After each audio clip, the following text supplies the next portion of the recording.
Hey, what's up, guys? I'm here with some more KI quick tips really fast before we begin. I know a lot of you guys are probably like, what the hell, man? It's been days since I uploaded a video.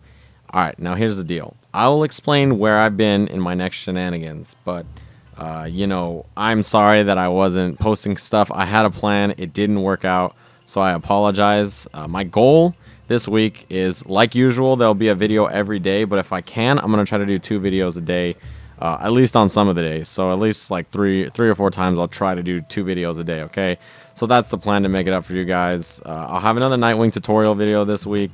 I'm probably going to start my Saberwolf tutorial. It might be out. I'm not sure. I might just do a really basic one. And yeah, we're just going to get into it. And I'm going to try to get you guys a lot of good content. And think of it as a Christmas gift for being such a jerk and not posting in the last few days. Sorry, guys, but let's get into this. So, KI, we're going to talk about shadow counters today. And if you guys don't know what a shadow counter is, basically in KI, anytime you hit the medium punch and medium kick buttons while you're in block stun, you get a shadow counter.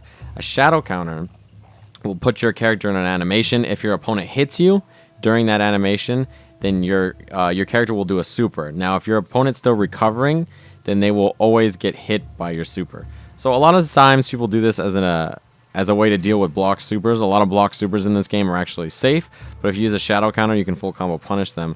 There's a lot of normals in this game that you can always punish with a shadow counter as well, and that's what we're going to look at with Jago here. So Jago has a normal, his forward roundhouse, that's plus on block, right? It's a very, very good normal, has a great footsie tool and everything. And one of the ways to deal with it is you can shadow counter it on block every time. So I'll show you guys what I mean, right?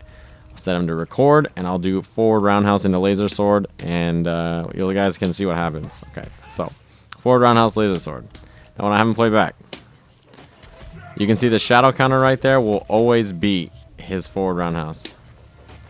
And there's nothing he can do about it. He can't cancel it. He can't do anything about it. It will always win.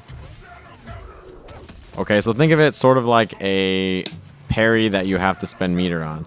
That's kind of what the situation is. There's a lot of times you can do it. So if he does like low forward wind kick like that, and I go to playback, you can do it right there as well. So if you know your opponent's going to pressure you with something that's two hits like that, you can always shadow counter it, and there's absolutely nothing Jago can do about it. Okay, so that's one of the interesting uses of shadow counter. I'll show you guys what a super looks like too, actually. We'll do that. Okay, so I'll have him block. So he was holding block the whole time. So now he's going to do the super. So there you go. That's what the shadow counter looks like. Now, in that situation, I showed you guys something that's, interesting about the forward roundhouse. It's a way to shut down a really important normal.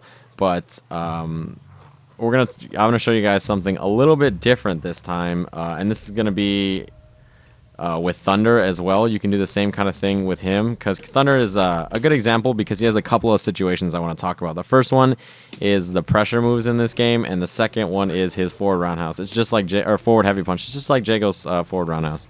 So his forward heavy punch, the double hitting overhead, can always be shadow countered on block. I'll show you guys what I'm talking about in just a second. But and then I'll show you guys his pressure tool as well. Okay, so I'm gonna have Thunder do forward roundhouse into chop. Oh, whoops, I messed it up.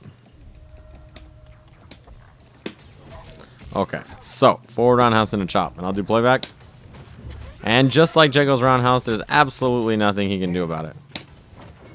So he's just stuck. Alright, so the next thing is, one of Thunder's main pressure tools, and most characters have something like this, is his triple X. And it looks like this, right? So you can do the same thing with triple X. Alright, so I'm going to have him do crouch strong into triple X. And you see there, I don't even have to let the second hit me. I can if I want and do it like that, but you don't even have to. It's so easy to shadow counter it. So that's why watching your opponent's meter is incredibly important in this game, because they can always do something like that. And I just wanted to cover that. That's a basic kind of look at some shadow counters and some situations you can use them in. Hopefully you guys enjoyed this. I'll be back with more soon. And other than that, thank you guys for watching, and see you guys again later.